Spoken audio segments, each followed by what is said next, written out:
Porque los que no me conozcan, mi nombre es Eddie Aranda, soy un pastor de Grace. Y es un placer estar aquí con ustedes esta mañana. Y me pongo un poco sentimental. Porque este es el primer edificio que entré como creyente. Me senté ahí hace como 18 años, oí la palabra de Dios y ahora aquí estoy con ustedes y otra vez es un placer. Les voy a pedir dos cosas antes de que empezamos. Para empezar, primeramente, disculpen mi español. Las palabras de la Biblia en español son un poco diferentes, entonces les voy a pedir que me ayuden cuando no sé qué dice la palabra. La segunda cosa es esta, y siempre lo digo. 2 edificios, una iglesia. Hillside, San Isidro, una iglesia unidos ante Dios. Aquí tengo mi pasaporte. Yo sé que ustedes saben lo que este documento hace. Este documento identifica quién soy yo y de dónde soy. Es más, si yo salgo al extranjero a otros países y quiero regresar y no tengo esto conmigo, no me dejan entrar a mi propia casa, a mi propio hogar, a mi propio país. Me acuerdo como hace 8 meses mi esposa y yo fuimos con mis padres a Nuevo Laredo. Ellos tienen un Sentry y fuimos a su taco, el Majestad, el Rey, muy rico, el Rey, eso. Llegamos al restaurante, comimos y de regreso, como mi esposa y yo no tenemos Sentry, nos dejaron en el puente y caminamos el puente hacia Laredo, Texas. Llegamos a las oficinas y llegando a las oficinas había 2 líneas. Una de ellas se estaba moviendo más rápido. Yo soy muy impaciente. Y le dije a mi esposa, vámonos a la otra línea. Y ella me dijo, no, eso es quebrar la ley. Y a mí me gusta quebrar la ley. Entonces me vine para acá. Y esa línea se movió mucho más rápido. Llegué con el oficial, me preguntó de dónde soy. Le dije, US citizen, ok, pásala, no hay problema. Me salí de las oficinas, la puerta detrás de mí se cerró y mi esposa no salía. Se abría la puerta, veía ahí que mi esposa ya estaba hablando con el oficial y la puerta se cerraba y esperando y seguía esperando y esperando. Abría la puerta, mi esposa está poniendo roja, cerraba la puerta. Y en ese momento pensé, ¿sabes qué? Voy a empezar a protestar. Entonces hice un anuncio y lo puse en un palo y empecé a marchar. Libren a mi esposa. No se crea. Finalmente salió CJ. Le dije, ¿qué pasó? Dijo, no, nada más me está haciendo preguntas. Estaba haciendo su trabajo, pero por ese momento me sentía un poco extraño yo, o sea, un poco mortificado. Y mi esposa se sentía más extraña. Ella decía que se sentía muy extraño no poder entrar a su propia casa, a su propio país. Se sentía como una extranjera. Ahora imagínense que si así se sintieran todos los días de su vida.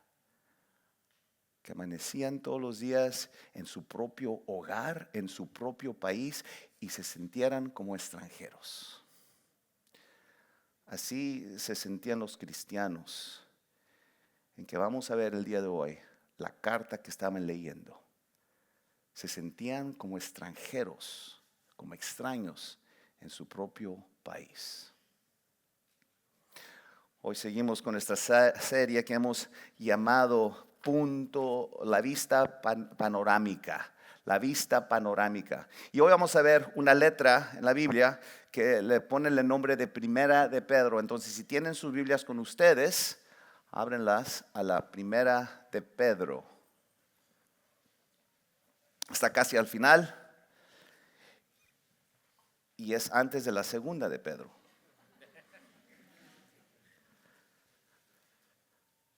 Voy a comenzar con darles un poco de contexto. Siempre es muy importante saber el contexto de lo que estás leyendo en la Biblia.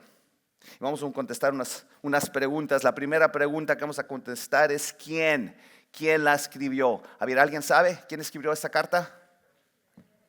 ¿Quién? ¡Wow! ¡Qué inteligentes! ¡Qué bárbaro! Adrián se está aventando aquí en Somos. Muy bien. Ya. Pedro, el apóstol Pedro. Casi todos conocemos a este apóstol, lo sabemos de él. Cuando yo pienso de Pedro, pienso atrabancado, pienso cabezón. Creo que no vieron la historia de que una vez habían los apóstoles en el barco y había una tormenta. Y estaba Jesús caminando en el agua. Y le dice Jesús a Pedro, Pedro, viene hacia mí. Y Pedro, ok, atrabancado, se sale del barco y empieza a caminar en el agua. Este Pedro es el mismo Pedro de que cuando Jesús le dice a los discípulos, vayan a ver qué dice la gente de mí, y regresan los discípulos y Jesús le pregunta a ellos, ¿qué es lo que dice la gente? ¿Quién soy yo? Y Pedro levanta la mano, yo sé. Y Jesús, a ver, Pedro, tú eres el Hijo de Dios. Bravo, Pedro. Este es el mismo Pedro que negó a su mejor amigo, a nuestro Salvador, no nada más una vez, ni 2 veces, 3 veces. Pero este es el mismo apóstol, el apóstol Pedro, que fue restaurado después de la resurrección. Pedro escribió esta carta inspirado por el Espíritu Santo, pero más que nada también Pedro escribió esta carta por experiencia. Porque como vamos a ver el día de hoy, Pedro va a escribir del sufrimiento, Pedro va a escribir de la esperanza y Pedro va a escribir de la gracia de Dios. ¿Quién la escribió? El apóstol Pedro. ¿Dónde? ¿Dónde se escribió? Se escribió en Roma alrededor del año 62-63 después de Cristo. Vayan al capítulo 5. Capítulo 5, versículo 13. Cuando lleguen ahí, digan amén. Y es lo que nos dice Pedro, dice, la que está en Babilonia. Esa palabra la se refiere a la iglesia local. Y Babilonia se refiere a Roma durante este tiempo. Ahora, durante este tiempo, el rey de Roma era un rey que se llamaba Nero. Y este rey era un rey muy, muy malo. Mataba a los cristianos durante este tiempo. Otra vez de nuevo, vamos a leer este versículo 13 dice, la iglesia que está en Babilonia, en Roma, elegida juntamente con ustedes, los saluda. Y también mi hijo Marcos. Deja nada más de esto rapidito. Este Marcos es el Marcos que escribió el Evangelio de Marcos. La relación entre Marcos y Pedro es una relación muy hermosa. Por eso Pedro le decía a Marcos, él es mi hijo. Es más, cuando lees el Evangelio de Marcos, estás leyendo las palabras de Pedro.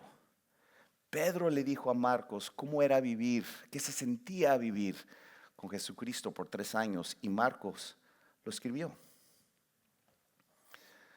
Siguiente pregunta, ¿a quién? ¿A quién se escribió?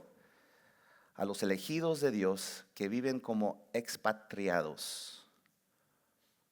Váyanse al primer capítulo 1, versículo 1. Capítulo 1, versículo 1 de Primera de Pedro. Digan España cuando lleguen ahí. Pedro dice así, Pedro, apóstol de Jesucristo, a los que, ¿qué es lo que dice? De la dispersión en el Ponto, Galacia, Capadocia, Asia y Betanía. ¿Y qué dice después de ahí? Elegidos. Según el previo conocimiento de Dios Padre por la obra santificadora del Espíritu, para obedecer a Jesucristo y ser rociados con su sangre. Que la gracia y la paz les sean multiplicadas a ustedes. Pedro los llama elegidos y escogidos por Dios.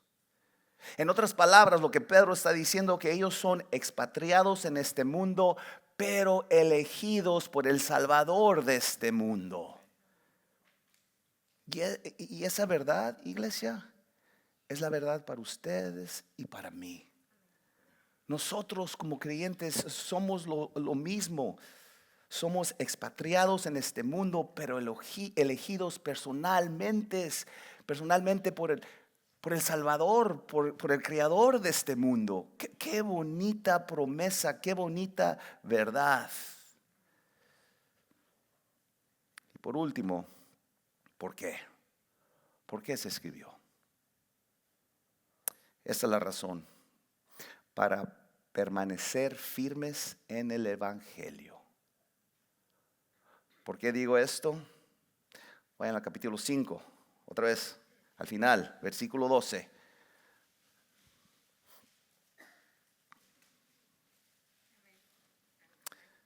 Dice así: por conducto de Silvano, nuestro fiel hermano, porque así lo considero, les he escrito brevemente, exhortando y testificando que esta es la verdadera gracia de Dios. Y aquí va la razón. Estén firmes en ella. ¿Ven eso? El propósito de esta carta, la razón de esta carta es ayudar a los creyentes a mantenerse firmes en la gracia de Dios. Y nosotros como creyentes debemos de mantenernos firmes en el medio del sufrimiento. Nosotros hay que mantenernos firmes en cómo vivimos. Hay que mantenernos firmes en Jesucristo, nuestra esperanza viva, nuestra única esperanza. En realidad yo pienso que la primera de Pedro se puede resumir en mantenerse firme en tres cosas: humildad, santidad y esperanza. Esas tres cosas. Y lo que vamos a ver hoy es que al Evangelio de Jesucristo, por el Evangelio de Jesucristo, nosotros podemos mantenernos firmes. ¿Y por qué? ¿Por qué podemos mantenernos firmes? Ahí les va. Porque cuando sabes quién eres en Cristo, puedes mantenerte firme con Cristo. ¿Pueden decir eso en voz alta conmigo, por favor? Cuando sabes quién, puedes mantenerte firme en Cristo. Entonces, por la próxima hora y media que voy a estar aquí con ustedes, no se crean el partido, no se crean. Vamos a ver esas tres verdades: la humildad, la santidad y la esperanza. ¿Listos? Si están listos, digan listos. Vale, vamos. Comenzamos con la humildad al sufrir por el Evangelio. Humildad por sufrir por el Evangelio. Hace tiempo escuché a alguien que dijo esto, dijo: el oro no se refina en la comodidad, se refina en el fuego. ¿Y saben qué? Esto es lo mismo con nuestra fe. Nuestra fe nunca se refina en la comodidad, se refina en el fuego. Vamos a ver lo que dice Pedro en 1 de Pedro, versículos 6 al 7. Versículos 6 al 7, primer capítulo. Miren lo que comenta, lo que escribe. Dice así: en lo cual ustedes se regocijan grandemente, aunque ahora, por un poco de tiempo, si es necesario, sean afligidos con diversas pruebas, para que la prueba de la fe de ustedes, más preciosa que el oro que perece, aunque probado por fuego, sea hallada que resulta en alabanza y gloria y honor en la revelación de Jesucristo. Háganme un favor, si pueden, en el margen de su Biblia. Quiero que escriban estas tres verdades sobre el sufrimiento. Tres verdades, si pueden. La primera verdad que vemos aquí es esto: el sufrimiento es temporal y a veces necesario. Pongan eso: temporal y a veces necesario. Es lo que dice el versículo 6, dice así: en lo cual ustedes se regocijan grandemente, aunque ahora por un poco de tiempo, temporal, si es necesario, sean afligidos con diversas pruebas. Verdad número 2 del sufrimiento. El sufrimiento refina la fe. Pedro dice así: para que la prueba de la fe de ustedes, más preciosa que el oro que perece, aunque probado por fuego. Y por último, la tercera verdad es que el sufrimiento nos identifica con Cristo.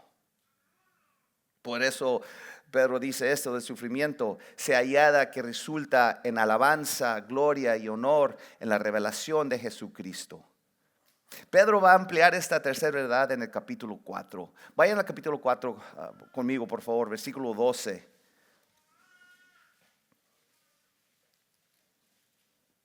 Digan Argentina cuando lleguen. Ya los vi. Versículo 12 dice así: amados, no se sorprendan del fuego de prueba que en medio de ustedes ha venido para probarlos, como si alguna cosa extraña les estuviera pasando. Antes bien, en la medida en que, ¿qué es lo que dice después? Comparten los padecimientos de Cristo. Esas son las tres verdades del sufrimiento. El sufrimiento es temporal. Y sí, a veces es necesario. El sufrimiento siempre refina nuestra fe. Y el sufrimiento nos identifica con Cristo. Ahora, yo sé que nadie quiere sufrir. Yo lo sé. Nunca en mis oraciones a Dios le ha pedido que me haga sufrir. Nunca he orado a Dios en esta manera: Dios, estoy un poco cómodo, ¿me hace sufrir, por favor? ¿Alguien de ustedes ha orado así? No.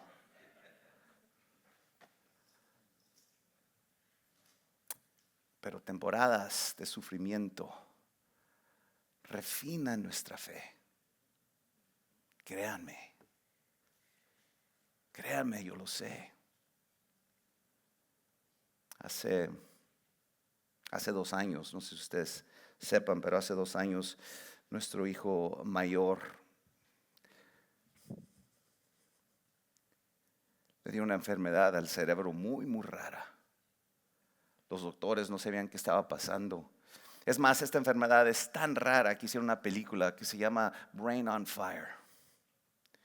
Y cuando estaba preparando por este sermón, recordé que una noche en el hospital escribí unas reflexiones de lo que estaba haciendo Dios en mi corazón durante esta temporada.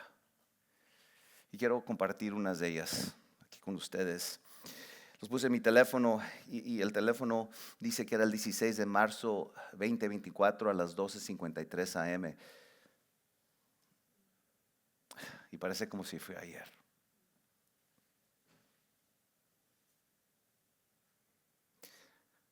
Me acuerdo que estaba sentado en el hospital en oscuras, mientras que mi hijo estaba ahí, acostado sin vida. Puse esto: Dios tiene todo el control y yo no puedo controlar nada. Debo de dejar de intentarlo. Yo soy una persona que quiere controlar todo. Imagínense, ustedes que son padres, imagínense ver a su hijo o hija acostados. Me acuerdo que esa noche le pedí a Dios: Dios, cambia lugares. Yo quiero estar ahí y que Él esté aquí.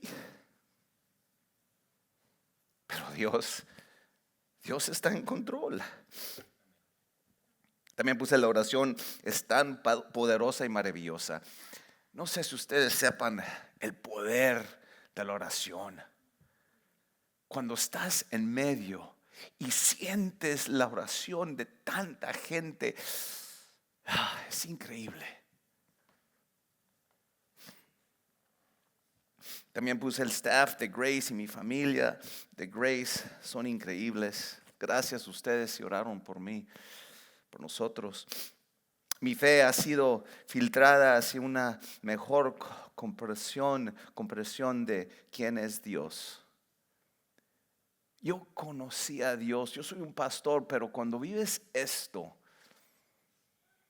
te cambia. No sé cómo explicarlo. te juntas más a Él. El amor y la fe de mi esposa Sillas hacia Dios es más grande de lo que uno puede imaginar. Y puse, wow, wow, wow, wow. Increíble. Mi dependencia de Dios y de todas sus promesas es lo único a lo que puedo aferrarme. Cuando no tienes a nada más o a nadie más, Dios siempre está ahí. Se siente extraño ver a otra gente seguir con sus vidas mientras la mía se ha completamente detenido. Puse más, pero nada más quiero compartir esas con ustedes. Pero gracias a Dios, nuestro hijo está 100% curado. 100%.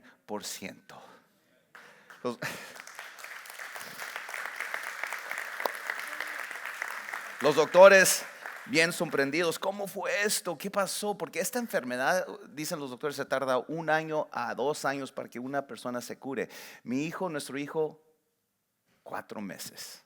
Milagro. Entonces cuando me preguntaron qué es lo que pasó, yo les decía a todos, Dios. Eso es lo que pasó. Gracias a Dios. Antes de que continúe, quiero decir esto.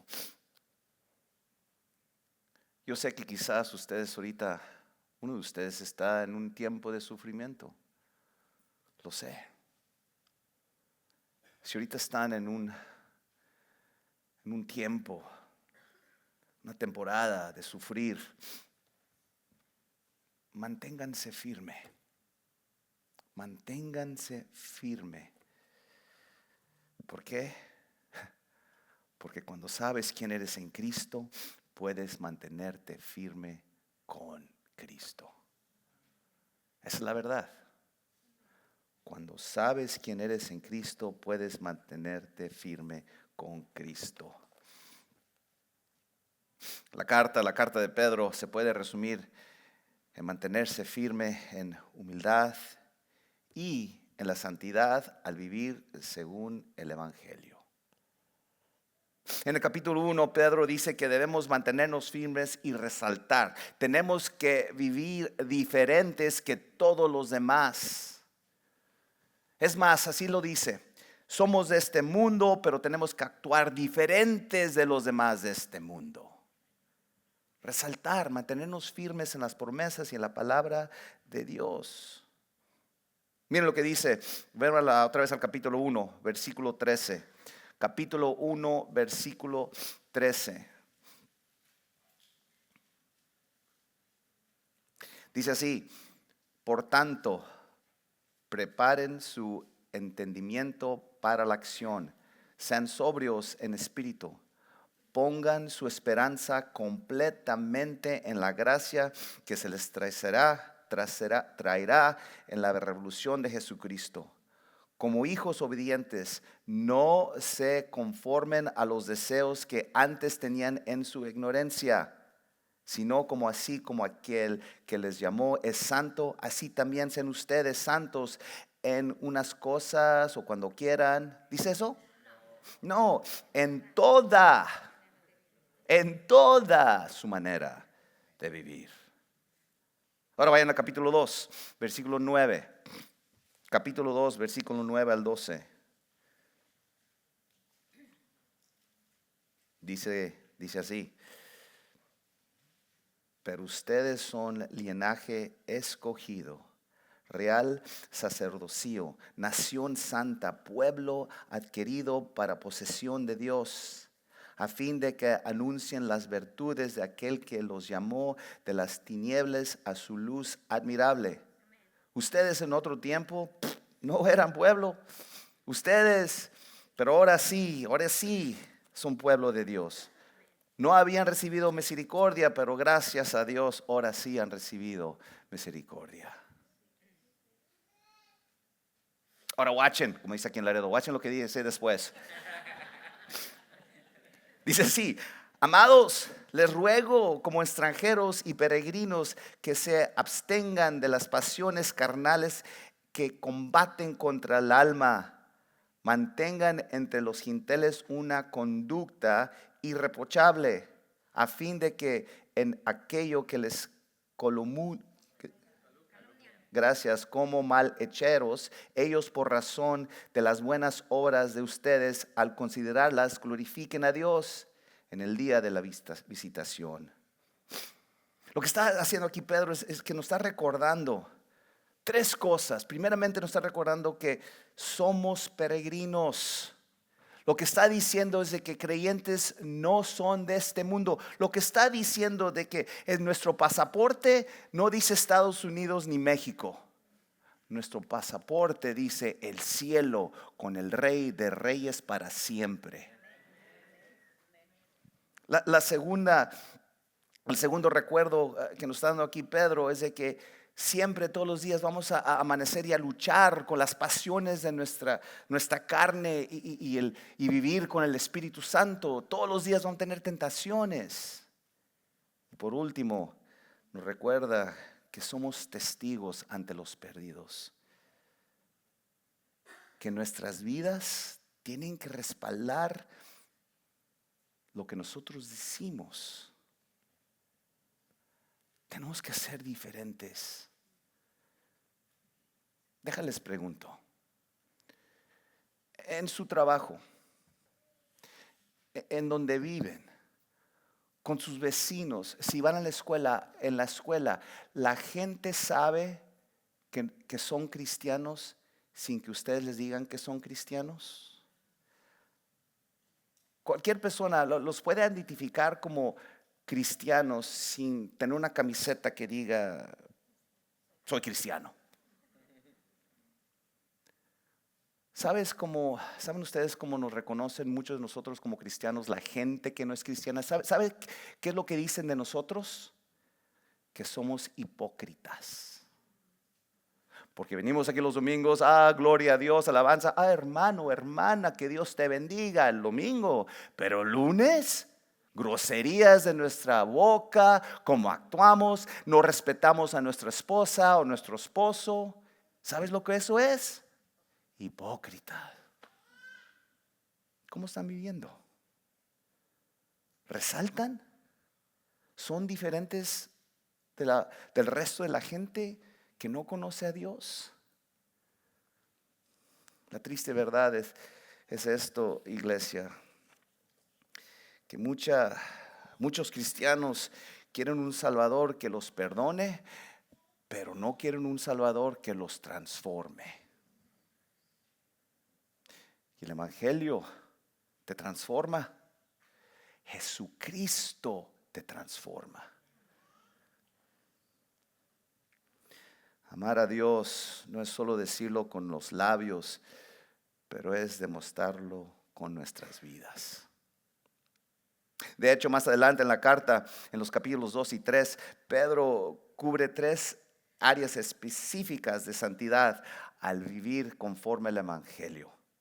Vayan al capítulo 2, versículo 13. Capítulo 2, versículo 13. Y aquí Pedro va a hablar sobre la santidad al vivir conforme al Evangelio en la sociedad. Cómo nosotros debemos de vivir diferentes en nuestra sociedad. ¿Ya están ahí? Versículo 13, capítulo 2. Miren lo que dice Pedro. Sométanse por causa del Señor a toda institución humana, ya sea al rey como autoridad, o a los gobernadores como enviados por él para castigo de los malhecheros y alabanza de los que hacen el bien. ¿Por qué? Porque esta es la voluntad de Dios, que haciendo bien ustedes hagan inmudecer la ignorancia de los hombres insensatos. Anden como libres, pero no usen la libertad como pretexto para la maldad, sino empleenla como siervos de Dios. Versículo 17. Honren a todos, amen a los hermanos, teman a Dios, honren al rey. A ver si estaban poniendo atención al principio. ¿Quién era el rey durante este tiempo que estaba escribiendo esta carta, Pedro? ¿Quién era el rey? Nero. Este lado escuchó, este lado estaba dormido. Este rey era un rey bien malo. Ahora imagínense viviendo en esos tiempos, leyendo esta carta, y la gente lee eso, lee que tienes que honrar al rey. Las personas estaban pensando, ¿qué le pasa a Pedro? Está loco. ¿Cómo voy a honrar al rey que hace 2 semanas mató a mi vecino? La palabra de Dios dice que tenemos que honrar a quienes ocupan cargos públicos. La palabra de Dios dice que tenemos que honrar no importa quién esté en la Casa Blanca. En otras palabras, no hay que repelar, hay que orar por ellos. Dios está en control. Él es el que pone y quita, y Él sabe por qué.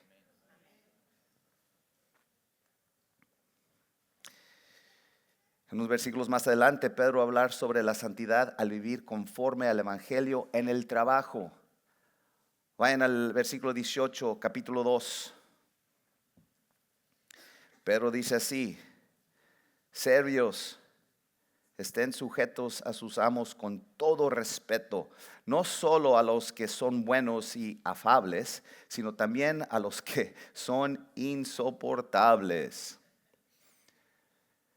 Si Pedro estuviera escribiendo esta carta a gente de Laredo, así lo escribiera: Raza, mañana que vayan a la chamba, honren a sus jefes, no importa quiénes son o cómo te tratan. Iglesia, mañana cuando vayan al trabajo, obedezcan a Dios. Actuar diferente, hay que resaltar. Por último, en el capítulo 3, Pedro habla sobre la santidad al vivir conforme al Evangelio en el matrimonio. Vayan al capítulo 3, versículo 1. Capítulo 3, versículo 1. Empieza con las mujeres, con las damas, con las esposas. Pedro dice así: Asimismo ustedes, mujeres, estén sujetas a sus maridos, de modo que si algunos de ellos son desobedientes, no, nunca, nosotros somos bien obedientes, a la palabra, puedan ser ganados al repelar de ustedes, a decirles a los esposos qué mal están haciendo. ¿Dice eso? No, dice sin palabra alguna por la conducta de sus mujeres, al observar ellos su conducta casta y respetuosa. Después sigue con los esposos, versículo 7, capítulo 3. La misma cosa, pero dice a los hombres, dice así: Ustedes, maridos, igualmente convivan de manera comprensiva con sus mujeres como con un vaso más frágil, puesto que es mujer, dándole honor para ser heredera como ustedes de la gracia de la vida, para que sus oraciones no sean estorbadas. Ay, chiquitos, cuidado. El punto de Pedro es más allá de estas 3 relaciones específicas. Otra vez, el punto de Pedro es que como cristianos nosotros debemos de ser diferentes. Tenemos que resaltar, tenemos que ser la luz en una ciudad muy, muy oscura. ¿Y por qué? Porque cuando sabes quién eres en Cristo, puedes mantenerte firme con Cristo. Déjalo digo de nuevo, porque cuando sabes quién eres en Cristo, puedes mantenerte firme con Cristo. La primera de Pedro se puede resumir en permanecer firmes en la humildad, en la santidad y por último, en la esperanza. Esperanza gracias al Evangelio. El Evangelio nos da una esperanza viva. Repito, Jesús es nuestra esperanza viva. Una vez más, vayan otra vez al capítulo 1, versículo 3.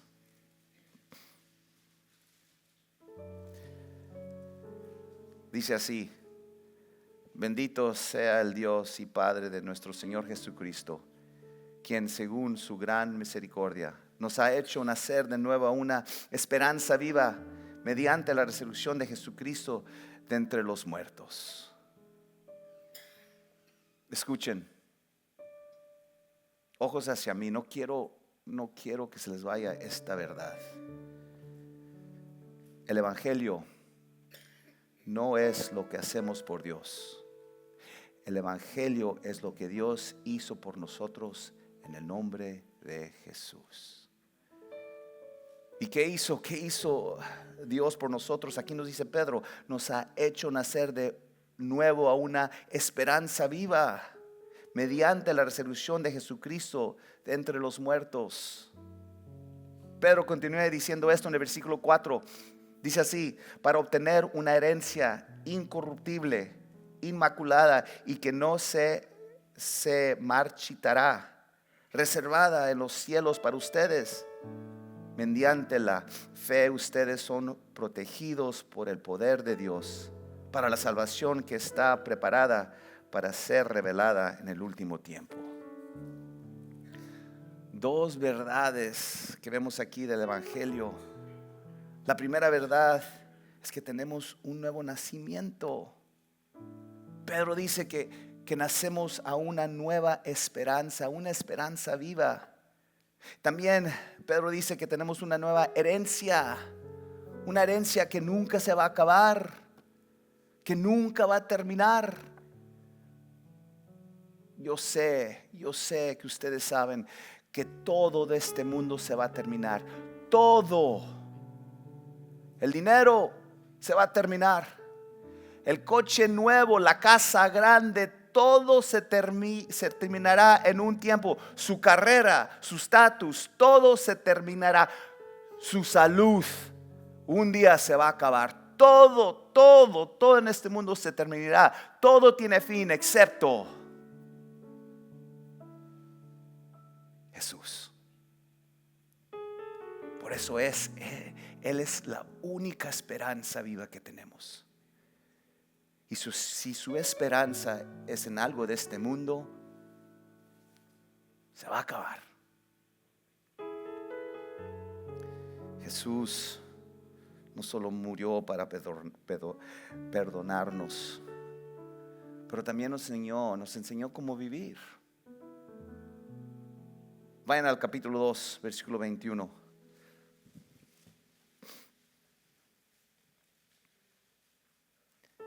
Dice así: porque para este propósito han sido llamados, pues también Cristo sufrió por ustedes. ¿Y qué dice después de ahí?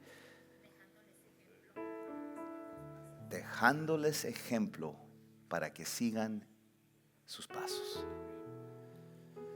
Pero continúa y dice esto en versículo 22. Dice así: el cual no cometió pecado, ni engañó a algún, se halló en su boca, y que cuando lo ultrajaban no respondía ultrajando.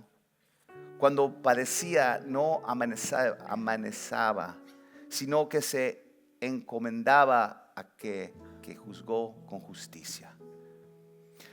Cuando Jesús fue insultado, no respondió con insultas. Cuando Jesús sufrió, no se venció, siguió teniendo fe en su Padre. Pero ¿por qué? ¿Por qué hizo Jesús todo esto para ti y para mí? ¿Por qué sufrió? Pedro nos dice por qué en el siguiente versículo 24. Él mismo llevó nuestros pecados en su cuerpo sobre la cruz, a fin de que muramos al pecado y vivamos a la justicia. Porque por sus heridas fueron ustedes sanados. Pues ustedes andaban descarriados como ovejas, pero ahora han vuelto al pastor y guardián de sus almas. Esto es el Evangelio. El Evangelio nos da una esperanza viva. Jesús es nuestra esperanza viva. Y como Cristo fue rechazado, nosotros podemos soportar el rechazo sobre Él. Y como Cristo sufrió, nosotros podemos soportar el sufrimiento con Él. Y porque Cristo resucitó, nosotros tenemos esperanza. Y porque Cristo reina, nosotros podemos permanecer firmes. ¿Por qué? Porque cuando sabes quién eres en Cristo, puedes mantenerte firme con Cristo. Una vez más, digan eso en voz alta conmigo. Cuando sabes quién eres en Cristo, vamos a orar. Señor Padre, otra vez te damos gracias por tus promesas, por tu palabra. Y te pido que nos cambies, que esas palabras no nada más sean palabras que entran en oído y se vayan por el otro. Que esas palabras escríbenos en nuestros corazones. Hay que actuar diferente. Es tu iglesia. Aquí estamos para servirte a ti, Señor. Te pido que seamos la luz de esta ciudad tan oscura. Te pido que nos ayudes a invitar más gente aquí a oír de ti. Señor, te doy gracias y digo todo esto en el nombre de Jesús. Amén. Que Dios lo bendiga. Fue un placer.